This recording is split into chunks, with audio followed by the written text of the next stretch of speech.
everyone. Thank you for having us today. We're Team Ethiopia, composed of Alex, Nicholas, Mutsuki, Natsuki in the back, and myself, Lisa.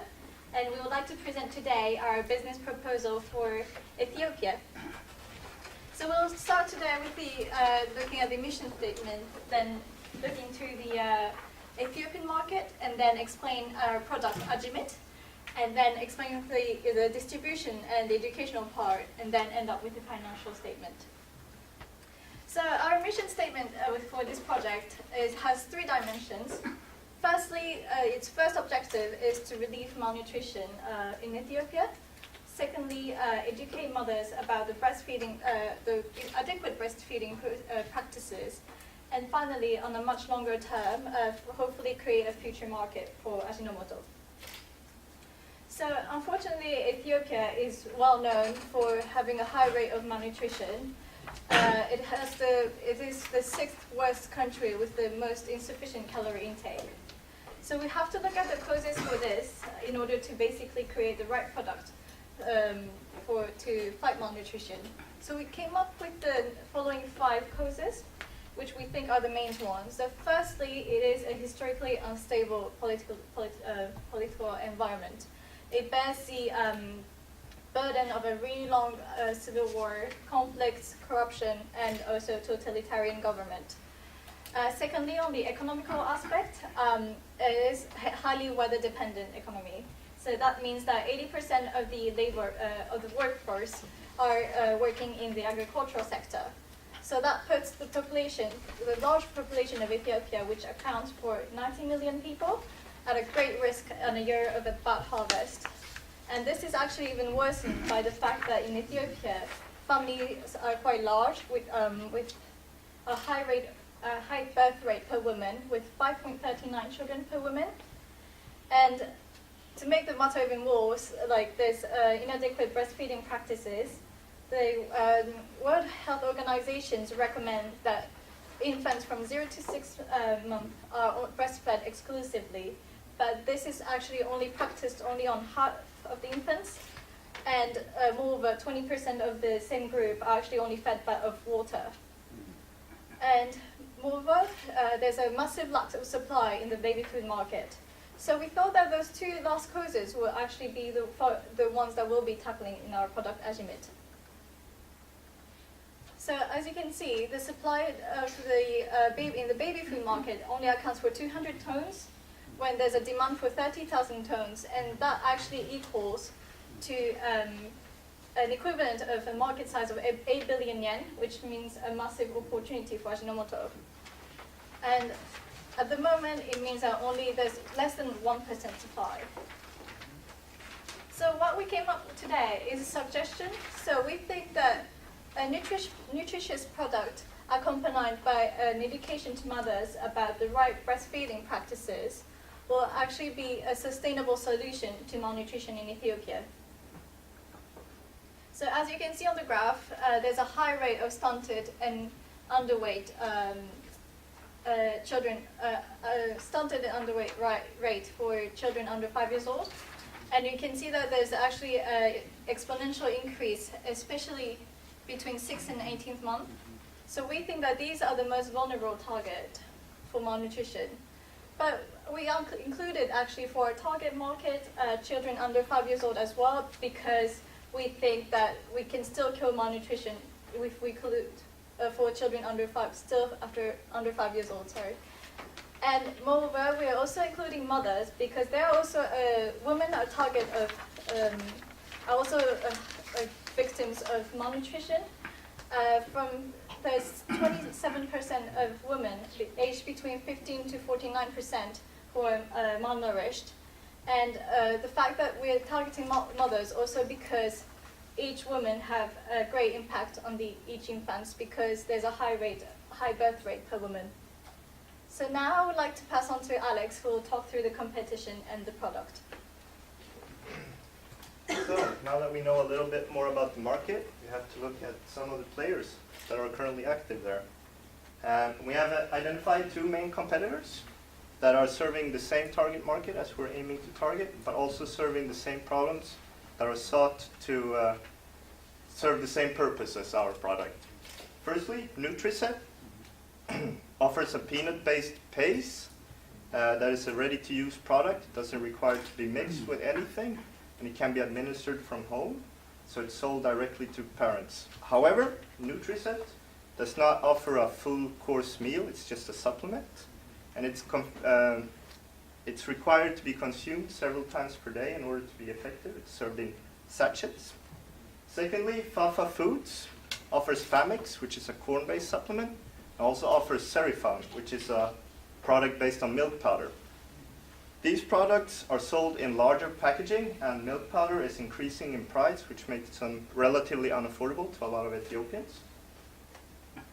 So, Ajinomoto has a great opportunity to differentiate themselves from these competitors and tap into the shortage of supply that Lisa mentioned earlier.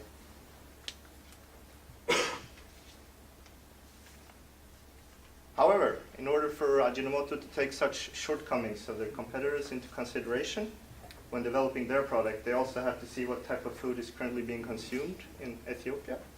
So we've done some research and we found atmit. It's a traditional Ethiopian porridge that's made out of flour, milk powder, sugar, and salt, making it a relatively nutritious meal and very popular among babies and malnourished because they can have problems in digesting solid foods and also products based on coarse flour. The recipe varies from region to region because the grains that are used to produce the flour are all locally produced, so it depends on the supply in the region. With that being said, there's a few considerations to take into account that concerns atmit as well. Firstly, some of the ingredients, such as the milk powder and also teff, which is a high protein type of grain, are increasing in price. So they're being substituted with water instead and other types of less nutritious grains. And a second issue concerns the milling of the grains that are used to cook the atmit. The milling factories in Ethiopia are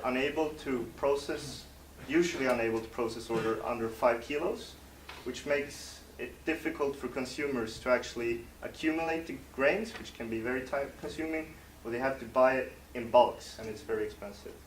So the problems concerning atmit offers yet again an opportunity for Ajinomoto to improve not only the dish itself, but also the quality of lives of all Ethiopians. So our solution to this. We've developed a project, or suggested a product we call Ajimit, in order to create an association with Ajinomoto, further enhance brand recognition and brand awareness. The product will replace the nutritiously insufficient meals that are currently being consumed by supplementing this lack of protein from the grains and also the lack of certain vitamins and minerals that are in dairy products with amino acids, and this will hopefully also make the product more affordable. By procuring the necessary grains and adding the essential nutritions, Ajinomoto can create a ready-to-serve meal in itself, not only a supplement, and this makes it easier for mothers to actually consume or procure the meal for their children, as they don't have to go through the milling process themselves. In addition, the usage of Ajimit is multiple, as it can be used as a thickening substance in stews, which is also very traditional Ethiopian dishes. Injera, it's a traditional Ethiopian bread, as well as be consumed, or this can be consumed by babies as they grow, and as well as other children and malnourished mothers. Packaging should be smaller in order to reach more customers, because they might not be able to buy bigger bulks at once. And packaging also offers an opportunity for Ajinomoto to further increase their brand value by labeling. And this can create an association that a healthy and nutritious product with a company that contributes to a better quality of life. And finally, the alternative products offered are either too expensive or requires to be consumed several times a day. Therefore, Ajimit will be priced in between competitors' price at 5 birr, according to one coin approach, which is approximately 27 US cents.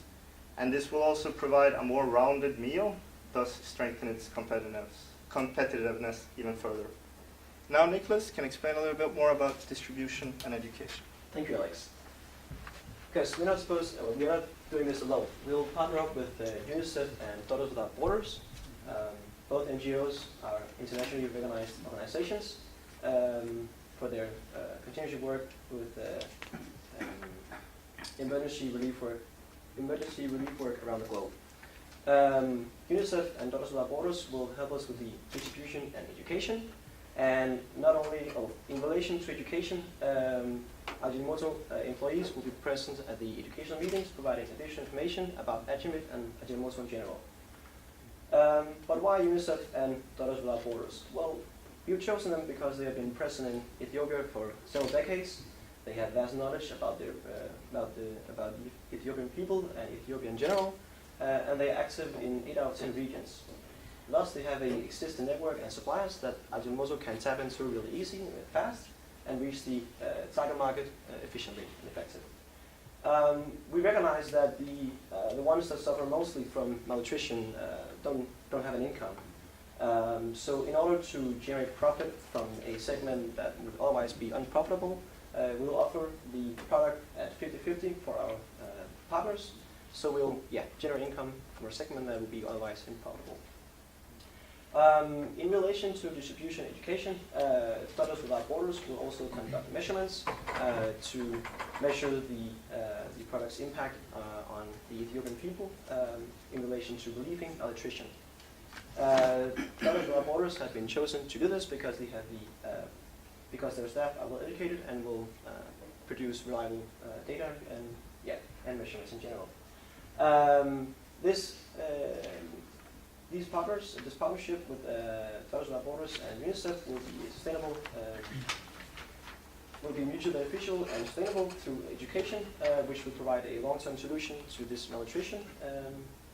And the practical part of the education will be educational meetings held at the villages where the target market resides. For the first year, it will be once a week.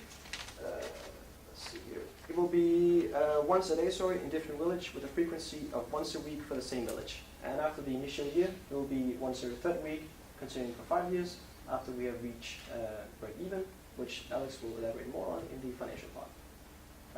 So now we'll hand it over to Alex to show the financials. Thank you again. So, before we go on to financials, it should be mentioned that data to find in the financial sector of Ethiopia is difficult, and we're not sure if we can rely solely on it, so this estimate's being made. However, with that being said, the financials of Ajinomoto's product in Ethiopia will, in very simple terms, include major investments in capital to cover the startup costs, which we have estimated to 33 million yen, which will result in a negative net profit for the first year of 24 million. We believe that the initial investment can be financed through Ajinomoto's current operations. We also believe that the project will be profitable in the third year and break even in its fifth. It will be a feasible investment given the potential of the market, as we saw earlier, the 8 billion. And also, if Ajinomoto covers the total startup cost themselves, they will also be able to enjoy the total of profits generated from this project. The following chart shows a trajectory over our net profits shown on a timeline. So for the first 2 years, we will be showing negative results, while at the third year, we will be our first profitable year, but we won't break even until half beginning of year 5. So, to conclude, we would like to demonstrate how we have met the 4 requirements stipulated by Ajinomoto. Firstly, we've generated sustainability by relieving malnutrition and also through education, which in the long run will eventually, hopefully, create a market. We've utilized a traditional dish in the atmit, which we have remade into the ajimit. We have long-term branding through the educational and informational campaigns, but also through the labeling and packaging of the products. And lastly, we will create mutually beneficial and long-term relationships with UNICEF and Doctors Without Borders. Thank you very much for listening to our presentation.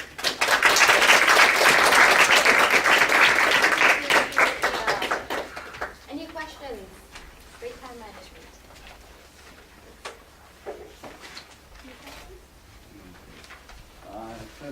the argument naming.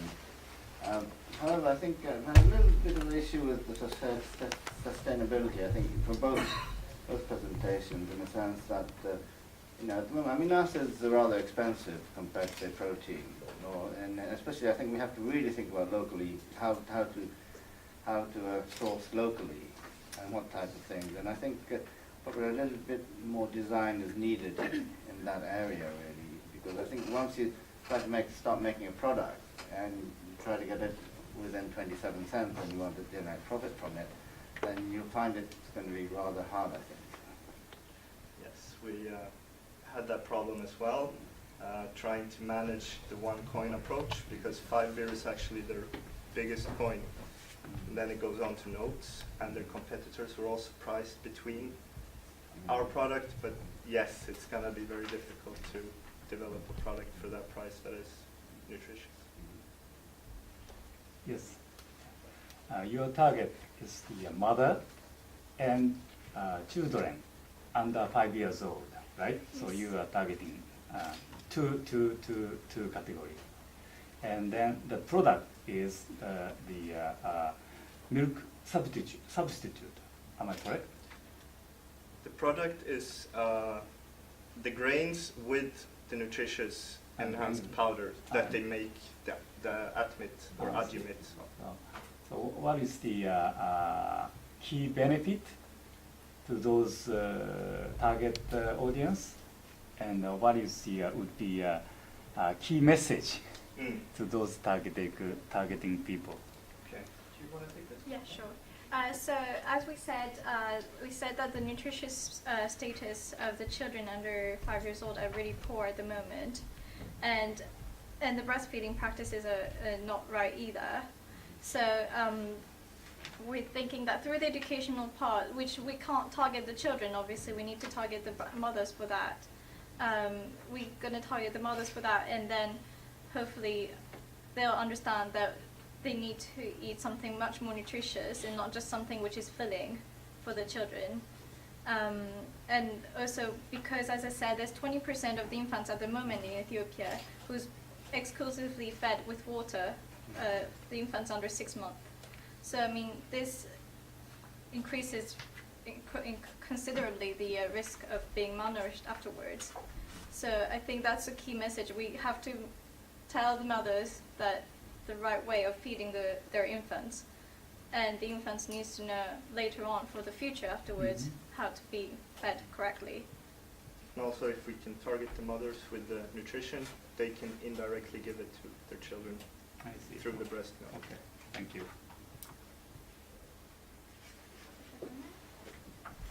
Thank you very much for the good presentation.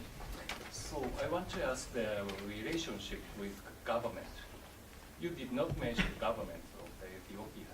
I think the Ethiopian government is so unstable now.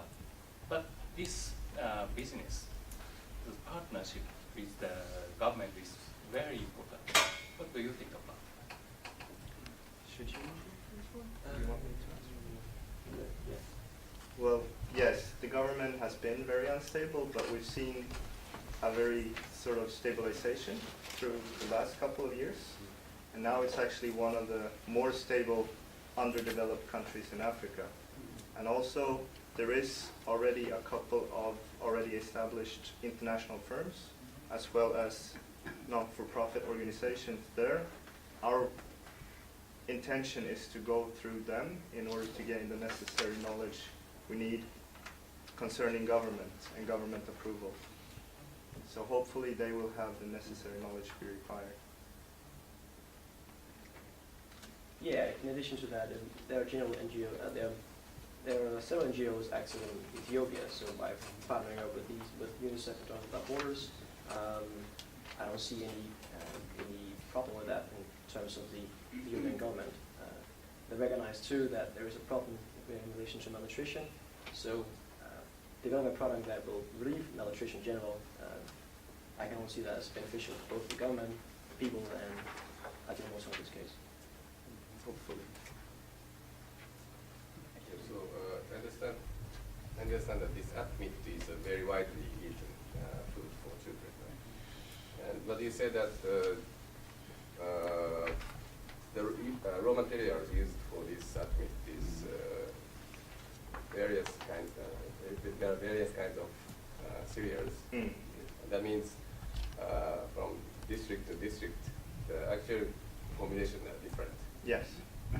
So that means we will need, as for Ajinomoto, we will need to develop product for each district.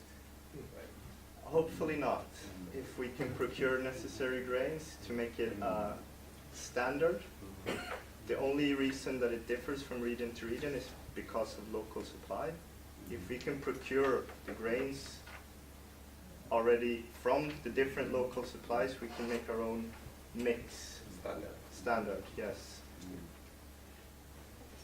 I have one question for the concept of your product. So, Ajinomoto is the usage of Ajinomoto is a kind of alternative to Ajinomoto, or in addition, so additional food to Ajinomoto. Ajinomoto will be the same dry ingredients as Ajinomoto, so it will be a nutritiously enhanced version of Ajinomoto. It will constitute. Did you think about the possibility of Ajinomoto to be used to be added to Ajinomoto? Yes, yes. We were discussing this a lot, but because of the problems with the milling that they require to bring a large quantity of grains in order to get them processed, and it's very time consuming and often expensive, we thought that if we can do that for them through having relationships with these milling factories, then it will be more beneficial. Also, if I can add, it will be, instead of being a supplement where you have to buy 3 or 4 sachets a day to get the proper nutrition, it will provide one meal that will cover all the nutritional needs. So we made it into a better enhanced Ajinomoto version because it will be much more easier for the target market. So that's why. Okay, thank you. Thank you. Great job.